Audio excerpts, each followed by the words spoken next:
Namaste and welcome to the show. If whether you're a regular podcast or YouTube subscriber or you are brand new to Live, Love, Engage, I'm just really glad that you are here.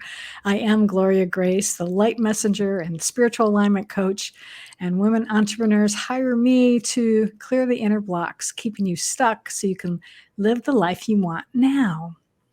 And I am so happy to be I've just been looking forward to this discussion today that we're going to be having with a friend of mine that I met a few years ago. And I love that we are both interested in the same thing. But before I get to that, let me just tell you about her. So I want to welcome, actually, I'm going to go ahead and bring her in right now. And then then I'll read her bio while she's here. So I want to welcome Teresa McGallagher to Live, Love, Engage. And Teresa experienced a spiritual shift in 2015 as a result of her practice of A Course in Miracles. And that resulted in the release of anxiety, worry, and self-doubt. And since then, she has committed herself to transmuting the vibration of the planet from fear to love, which is a wonderful, wonderful mission. I love that you're doing that. So officially now, welcome to the show, Teresa. Thank you, Gloria Grace. I'm so happy to be here today. Well, I'm just really excited to share A Course in Miracles with my audience because I've had lots of different people over the last few years that I've been doing this podcast talking about all sorts of different ways to be able to improve their lives, to live fully, love deeply, engage authentically, as I like to say with the show. And one of the things that started me on my path, among others, was discovering A Course in Miracles, and A Course in Miracles, I should say. So I would love to have you share what drew you to this course, and maybe you can explain a little bit about what it is as well. For those of you out there listening, going, "What is she talking about?" So I'm gonna leave that to you because you really are much more of an expert in it than I am. So I'm gonna have you tell people a little bit about your journey and about what it is. Okay, so I'll start off by saying that I was raised Christian. I was raised in a Methodist household, Protestant, so not too evangelical, not too crazy, but we did go to church every Sunday. And I went to Vacation Bible School in the summer, and I loved Vacation Bible School. I loved, all the Bible stories, Jesus loves everybody, all of that. But I did have issues with the church growing up because I felt like a lot of the things didn't make sense. I couldn't reconcile some of the things that I was told. And I started exploring different faiths and different religions at a pretty young age. As a teenager, I visited churches of my friends and a Jewish synagogue. And then I learned about the Baha'i faith and became very fascinated by that. And I was really just kind of always looking for answers to these questions that I had about my faith that didn't make sense, or my lack of faith, I should say. And when I was in my 20s, I realized that I had grown up in a dysfunctional household. I thought I grew up in a very normal household, an average American family of 4 living in the suburbs. But I came to realize that my father was an alcoholic, that my mother was codependent, and that I discovered Al-Anon and 12-step work. So I dove into Al-Anon with a vengeance because I thought, here are the answers to all these questions that I've had about life. Suddenly things are starting to make sense. And as I was reading some of the literature from the 12-step programs, I started to run across quotes from A Course in Miracles. And I was like, what is this Course in Miracles? It sounds really intriguing. When I was younger, I used to visit my grandparents, and they always had Guidepost magazine in the bathroom. And I would always read the miracle stories that people had and think, wow, I wish something like that would happen to me. But my life was very ordinary. It seemed nothing mysterious or mystical ever happened. And so this was in the late 1980s that I found A Course in Miracles, 1987 or 88, I think. And at that time I was living abroad. Of course, the internet wasn't invented yet, so I couldn't just Google it. So the next chance that I came back to the US on an R&R, on a vacation, I went to a bookstore and I found A Course in Miracles and I took it back with me. And I opened it up and I tried to read it and I couldn't make any sense of it. It seemed like gobbledygook. Like it was written in English, but it just was very dense, and I didn't really understand what I was reading. And I also felt really suspicious because there was no author listed on the cover. So I was like, where did this come from? Who wrote this? What is it all about? I had a lot of questions. But I felt very drawn to the material. It uses Christian terminology, and I found that very comfortable. And I decided that instead of trying to read the text, which is a really long, 600 some pages, Mhm. that I would do the workbook lessons first. So if you've never heard of the Course in Miracles, it's actually 3 books in one. There is a section called the text. There is a section called the workbook lessons, which is 365 lessons, one for each day of the year. And then there's a small section after that called the manual for teachers. And I'm a very action oriented person. I like to get things done. I don't like to just sit around and philosophize. I like for things to be practical, and I want to be able to use them in my life. So I thought I'm going to do these workbook lessons and instead of trying to read the text. And that's what I did.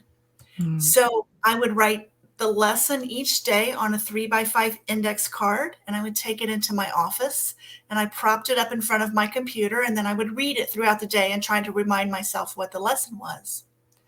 And as I got through the first 50 lessons, I started to notice something was changing in my life.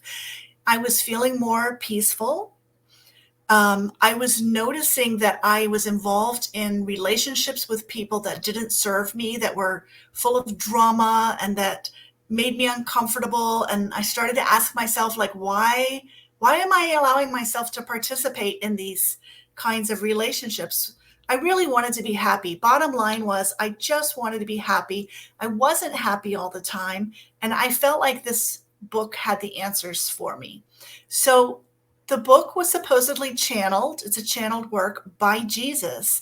And because it came from Jesus, I felt I had some trust in the message. One of the things that I had an issue with in Christianity is the fact that the Bible wasn't written until some 300 years after Jesus lived and died. So basically it's heresy. It's stories that were passed down orally for 300 years. And if you can imagine, our country is not even 300 years old. If someone were to write down the history of how our country was founded just based on stories their parents and grandparents and great grandparents had told them from revolutionary times, how garbled that would come out, because you know that telephone game that you play when you repeat things, the story gets a little muddled. So that was one issue that I had. Another issue that I had was I had studied and worked professionally as a linguist. I'd studied foreign languages and I had worked abroad as a linguist. And I know from firsthand experience that when you translate things from one language to another language, there's a lot of room for confusion or error. And the fact that the Bible had been written in Hebrew and then Greek and then translated to English, I knew that some things just had not come out right in the wash. So I had decided at a certain point that I was only going to pay attention to the words that were attributed to Jesus in the Bible and disregard all the rest of it. And so when I found A Course in Miracles, it really resonated with me. It really did feel like a true message from Jesus. And even though I had hesitations about it and I had some struggle with understanding the message, I just kept plowing ahead. And after I got past the first 50 lessons, I saw very clearly that I was in a very dysfunctional relationship with my boyfriend, and that relationship ended. And I started to just ask myself, could I be happy all by myself without a boyfriend, without a man in my life, without a husband? Like, would that be possible? I had never even considered that thought up until that point. I truly believed that finding Prince Charming was the answer to everything in life. And, and I just started focusing on myself and my own happiness. And magically and miraculously, I met the man of my dreams, and he kind of popped out of nowhere. He wasn't somebody that I would previously have ever gone out on a date with. And we've been happily married now. We just celebrated our 30th wedding anniversary. So I do know that miracles happen as a result of this practice. That was just the first miracle that I had in the Wow. beginning. And yeah, as you said, reading my bio, like a lot of other bad things in my life just dissipated as a result of my spiritual practice. Hmm. So many good things that you mentioned there. And one of the things that I've loved, I was going to ask you about, but it's interesting that you went ahead and brought it up, because it was how I was introduced to the course, as well as I had a counselor who told me, just go straight to the lessons. And she said, do the daily lessons, because it was the same thing. She says, the beginning part, it is, as you said, it's very dense. And I've since gone back and was trying to read through that again, and I stopped doing it because I think of the same thing. It just got to be too much. And so I'm thinking now maybe it would be good just to go back again and do the lessons. But one thing I wanted to pick up on, so you said that you got into the course back in the 80s, but there was something happened in 2015. So maybe you can share a little bit about that. Sure. What shifted maybe for you there? So I met my husband. I had this big romance. We got married, we got engaged, we got married within a year. We had 3 children, and my practice of the course fell away. I thought, wow, I'm good. Like, I have the answers. I don't need to keep doing this. And I also had some ego resistance, which is a thing that the course talks about, where we all don't know what's best for us and don't want what's best for us deep down inside. We all believe that we're flawed in some way, that there's something wrong with us, and that we don't deserve to really be happy. So, long story short, I stopped doing the course after I got married. I kept the book for 20 years on my bed, my nightstand next to my bed. And occasionally I would pick it up and read a passage. And occasionally I would go to a study group, but I didn't really dedicate myself to the course. And my life was mainly very good, but when I had children, I started to backslide a little bit. My parenting, all of us parent the way we were parented. We don't have any other role models. And I started to be really stressed out about certain things again. And I had convinced myself that the course required a lot of attention, and then I didn't have the time and energy to give to it while I was raising 3 kids and working full time. And that one day, when my children were grown and I had the free time, I would do the course. So 20 years passed, my children grew up, I retired, and I didn't know what to do with myself. And I thought, well, you told yourself you were going to do the course when you got to this stage. Now you need to do it.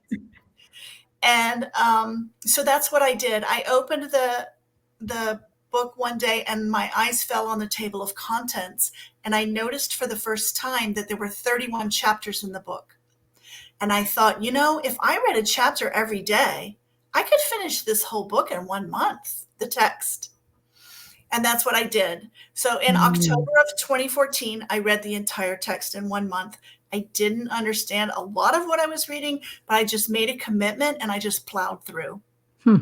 So that happened. And then after I finished the text, I was preparing a newsletter for my church. So at that point in time, I was attending the Unity Church. And I wanted to put a link to Unity Radio in the newsletter. And so I went to the Unity Radio website to look for the link. And I saw that they were interviewing a teacher of A Course in Miracles whose name was Lisa Natoli. I had never heard of her. And her interview fascinated me because she was teaching the course in a way that was really simple and easy to understand and practical, and showing how to apply it to your daily life. It wasn't just theory. And so I started following her, and I found out that she was offering a free program that was going to start on January 1st of 2015. And her program was called the 40-Day Program for Transformation. And I signed up and I did her program for 40 days, and I just started having one miracle after another happen to me. I started having healed relationships with family members. I woke up every morning excited for the day. It felt like Christmas every day. I could not wait to run downstairs and watch her video for the day and do my lesson for the day and then see what miracle was going to happen. So I did that. And then when that program ended, I was like, wow, what's next? Like, I felt a little adrift. And then I found out she was offering a paid program, which was called Living in Purpose. That she no longer offers that program, but it was a 6-month program. And I really waffled because I didn't really want to pay for it, but I bit the bullet and I did it. And that program taught me to be still, to listen for inner guidance, to not make any decisions on my own, but to always ask for help from a higher power, and to basically practice that every day of my life.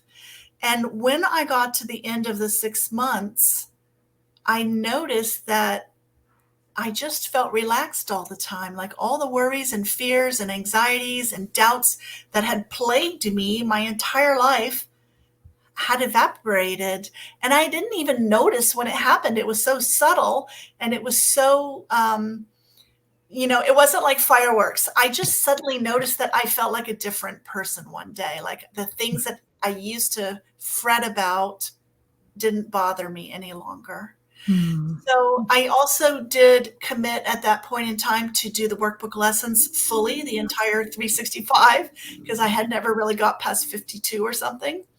And I did that, and I have continued to do the lessons every day for the last 8 years. So, Hmm. Wow. um, so I find every time I go through them, I get a different level of understanding. It's sometimes almost like I've never done them before. I see the message in a new light. So I feel Hmm. like there are layers to be undone with our human conditioning, and the workbook lessons very gently and slowly just unravel all of the madness that we've created for our lives. Oh my goodness. You're encouraging me now to go back in and take a look at this, take a look at it again. And I think rather than even doing the text, it's probably time for me to just do the daily lessons and commit to doing that. And I like that as we're recording this, it's almost June, so it might be a good time to start maybe June 1st, or maybe I'll just start tomorrow. Why wait, right? Maybe just do it that way. Um, I would like to say for anyone who's not familiar with A Course in Miracles that you cannot do it wrong. There's no mm, right way to do it. Some people start with the manual for teachers and read that because it's short and easily mm. digestible. Whatever resonates with you is the way that you're meant to go. Yeah. And I will tell you also, I'll share with folks that I know you got a copy of it at the bookstore, but there are copies online. There are electronic copies online that you can find. And so that's where I actually was able to find mine, as I was able to get a PDF copy. And so I have it on my computer.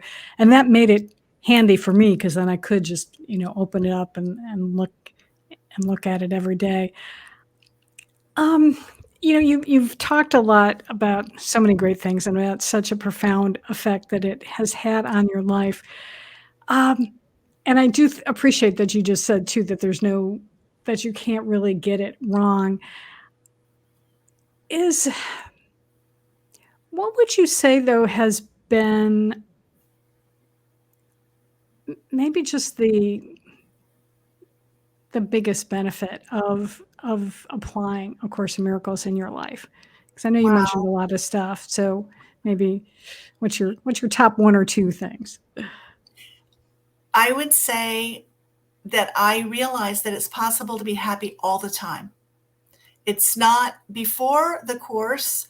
I thought that happy and sad were natural emotions on a spectrum that everybody lived through, and that you couldn't control if you felt happy or sad. Like when things went my way, the way I wanted them to go, I felt good. And when things went badly or not the way I expected, I felt bad. And I didn't realize I had I was just a victim of that, up and down roller coaster of emotions.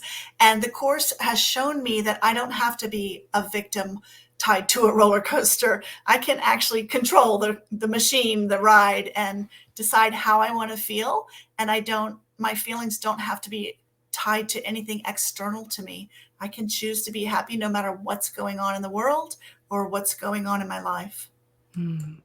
Yeah, that's a really important lesson to point out because I do like to say is that we get to decide how we want to be in any moment of our life. We are in charge of that, and sometimes we get into this acting by default or just following other people, but really it's our life and we get to decide how we want to live it.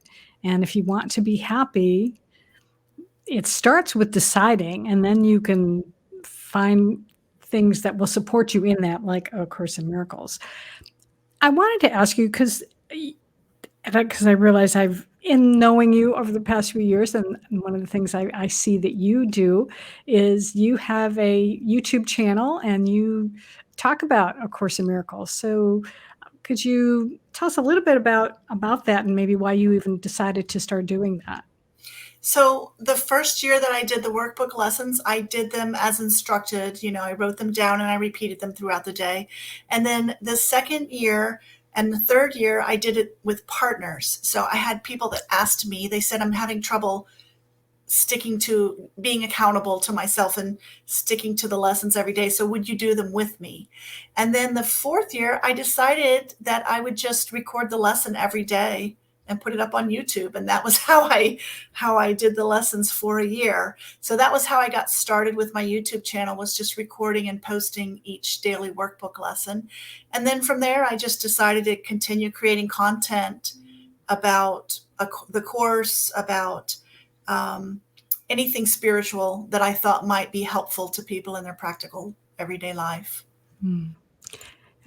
I love that. Yeah, that's how I approach doing the daily word from Unity, because you mentioned that you had gone to Unity Church, and that was something that my mom used to read the daily word. And when I rediscovered it years later, for a while I did actually, I did a series of Facebook Lives where I would read the daily word entry for that day, and then I would share my experience of how I did that. So I like that you do that. So what is your YouTube channel? People want to be able to find those videos and be able to check you out. It's my name, Teresa Oh, McGallagher. okay. All right. Very good. And of course, I'll have that in the show notes as well for you. What, I'm trying to think here, what would be,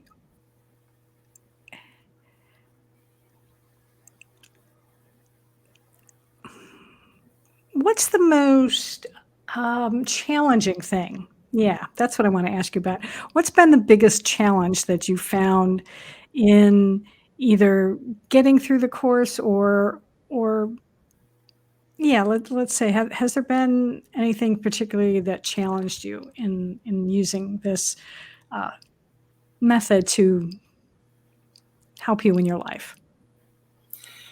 There are probably a couple things I could say, but I think the biggest one is just deep down inside, a lot of us are driven by fear and we don't realize it. And what I found for me was that I had a deep seated fear of being seen by others as somebody weird or wacky or woo woo. So I didn't talk about A Course in Miracles or tell people that I was a student of it for decades, literally. Like I thought if anybody knew I was doing this, they would, reject me. And I was fearful of rejection and abandonment and criticism. So that was a big stumbling block for me in the beginning. And then even after I felt like I had a firm grasp of the material under my belt, the ego gets in. I found myself in a lot of Facebook groups for students of A Course in Miracles where people were arguing about things like which version is the right version of the course and which teacher is the right teacher, and you're misinterpreting the course. And the course is all about getting rid of conflict and seeing the commonalities in each other instead of creating more conflict. And so I would find myself sometimes engaged in these discussions about the course and then realize that I'd just gone down a rabbit hole right back to where I started before I found it, because the course is about acceptance and love and not making other people wrong. So if you're using Mhm. it to make other people wrong, you're misusing it. But Yeah. yeah, that's been a challenge for me, is to see where I get caught in that sometimes and then to step away. Mm. Okay. Well, I'm going to change gears just a little bit here because I like to ask my guests this question to see the different responses that I get. So I would love to know, what are you curious about right now? Oh my goodness. Um, I love to do research. I'm curious about a million things. And when I find myself curious about something, I just go look it up. And I think Google is just the greatest invention ever to give you access to all kinds of information. I used to spend my hours in the library when I was younger, and now I just get on the computer. So, but I'm very interested in spirituality, spiritual teachers, awakened masters, ascended masters, all things metaphysical, mystical, miraculous, which is the banner on my YouTube channel. Um, I also love to travel. I'm very interested in other cultures and geography in other parts of the world that I haven't been to or had a chance to experience. Um, I mean, the list could go on. Well, that's quite all right. And we're going to have to chat some more after we get done with the podcast because you and I have a lot in common. I'm discovering. And so, but I'm not going to bore our listeners with all that right now. But I want to ask you also, is there anything else important about A Course in Miracles or about even the work that you're doing that I haven't asked you about that I should have? Hmm. I would like to say that A Course in Miracles is not for everyone. It it has been my path, and it has been my road to release from a lot of negativity in my life. But I feel that it is a body of work that is for you if it calls to you. If you feel attracted to it and it resonates with you, then it's for you. If it doesn't resonate with you, then your path is some other path. And the Course says at the very beginning that there are thousands of paths back to God, back to the Creator, back to our source, and that A Course in Miracles is just one of them. Hmm. I think that's an important point to bring out. And it's interesting because I'm trying to think, how did I get involved in A Course in Miracles in the first place? And I think it's one of these things where whatever teaching it is that you wind up finding that helps you in your life, I think the universe leaves clues. And so for me, as I'm thinking back, I think I would hear about it from different people or read about it different places. And then when I was going through an exceptionally challenging time in my life, I had a counselor who suggested it, and I was like, okay, I think it's time for me to check it out. And because I think I'd even looked at it briefly even before that, but I wasn't ready. And I think that's also the fact that sometimes it may not be for you, but it also may not be for you now, but it That's might be so for you true. later. Absolutely. I mean, that was my experience. I wasn't ready for it in the 1980s. I got a little dose and then I needed a break for 20 years. Yeah, and that's perfectly fine. It really is, and because yeah, I firmly believe that the universe is love and the universe loves us, and it'll keep finding a way to let us know that, even if sometimes our ego does get in the way. Um, but everything gets there in its own time. Thank you so much for being here today. And just again, just to remind our listeners, if they want to learn more about you and see what you're up to in the world, where's the best place for them to be able to contact you? So I have a website, which is my name, Teresa McGallagher, and I'm on YouTube, as you've mentioned. And I also have a Facebook group called the Miracles Attraction Community. So I would love to invite anyone who's interested to join me there. All right, excellent. Well, again, I'll have all of that in the show notes. So if you are listening right now somewhere where you don't have a pen handy, go to liveloveengagepodcast.com later on, or even your regular podcast place that you get that information from, and check the show notes, and then you'll be able to get all of that information. So again, thank you so much for being here. You have inspired me to take another look at the course. I think it's time for me to revisit it. It's been a few years, so I think I'm going to take a look at it again. And I really appreciate you being here today, Teresa. It's been my pleasure. Thank you for having me. And I want to thank all of you for listening and for watching on my YouTube channel as well. I appreciate you. And I encourage you, if you're not subscribed yet, hopefully this will have changed your mind and you will hit that subscribe button, or, what did they say on YouTube? Hit the bell, or, whatever you're supposed to do on there. I don't want to deal with it right now, but you know what I mean. Anyway, and as always, I encourage you to go out today and every day and live fully, love deeply, and engage authentically.